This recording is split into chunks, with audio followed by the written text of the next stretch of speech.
A former Celtic star says the board should be ashamed of how they have handled the O'Neill situation. A former Manchester United chief is calling out major structural problems at the club. Nottingham Forest are back in for Engles.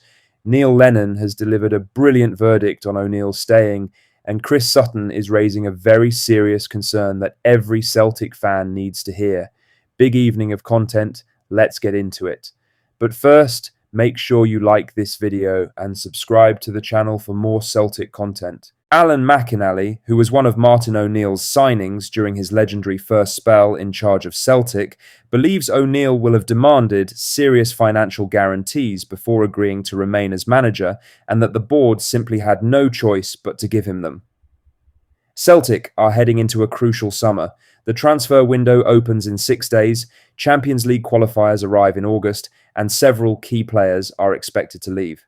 The squad that finished last season, while it delivered a double, still requires significant investment in multiple areas if the club is to improve. McInally spoke directly about what he believes happened behind the scenes before the deal was agreed. He told Record Sport, "I can only assume Martin will be given a decent bag of money to bring in some players. He should get it. I don't think Dermot Desmond can give him 50 quid and then say, go and win the league." Speaking to Celtic fans, there was a frustration about maybe not the lack of investment as such, but the lack of investment at the right times or the right kind of spending. I don't know if there was an attitude of, we've got enough to win the league.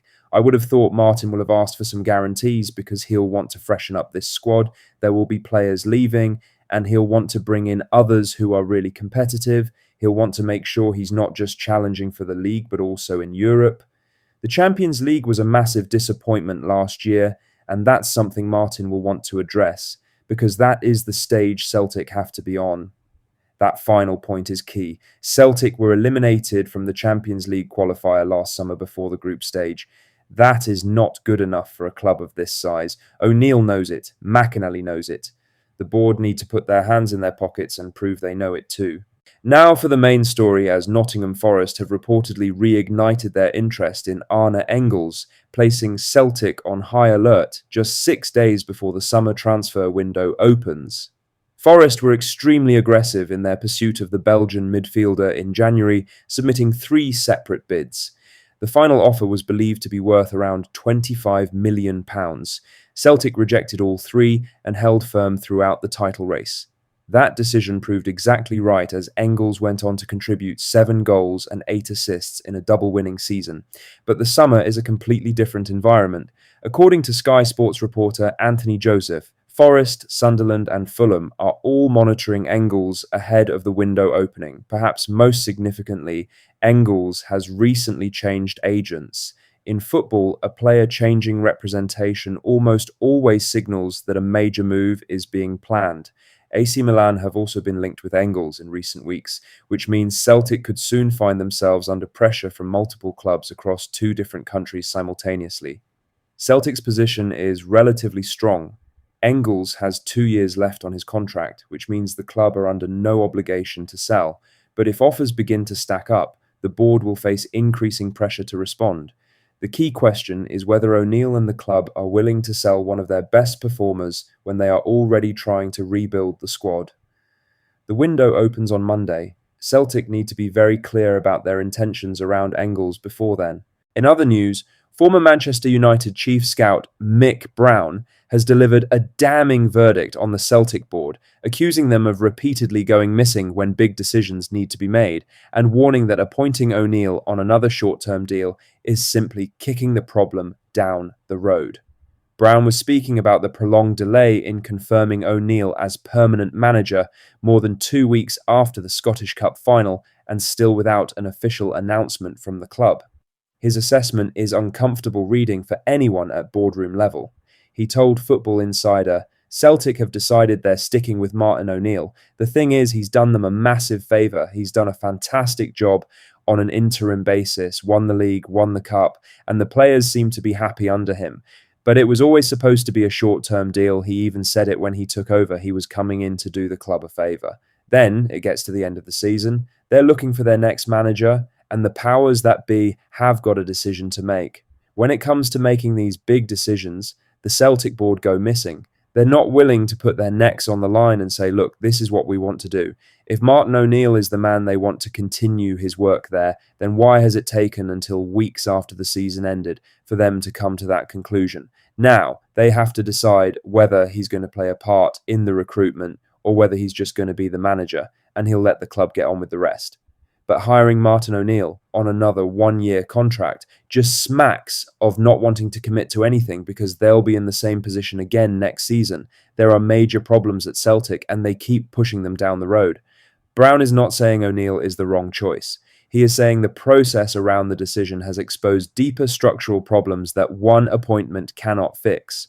That is a point it is very difficult to argue with. In other news, Neil Lennon has reacted warmly to news that Martin O'Neill is set to remain as Celtic manager, insisting the veteran boss earned the right to make the decision on his own terms and that the club have made the correct call. The connection between Lennon and O'Neill goes back decades. Lennon was one of the key players in O'Neill's first legendary Celtic team in the early 2000s, and their relationship has remained strong ever since. At the Scottish Cup final in May, the two shared a warm embrace on the Hampton pitch after O'Neill's Celtic defeated Lennon's Dunfermline side to complete the double. That image said everything about the respect between them. Lennon made his feelings clear this week, saying, "I am delighted. I think he earned the right to be the Celtic manager. I think it should have been his decision and his alone." Short, direct, and completely unambiguous. Lennon has always been someone who tells it exactly as it is, and here he is saying that after what O'Neill delivered, nobody else at the club should have had any say in the matter. The announcement is still to come officially, but with O'Neill having been spotted at Glasgow Airport this morning and reports of the deal being agreed well established, it feels like a formality at this point.